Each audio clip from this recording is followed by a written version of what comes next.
maintindihan at di mo malaman kung saan ka tutungo.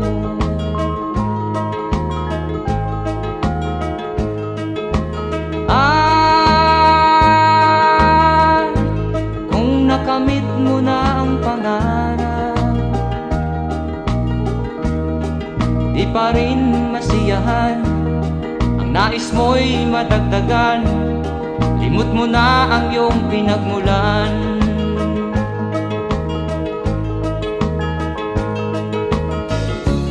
Bakit nga ba ganito?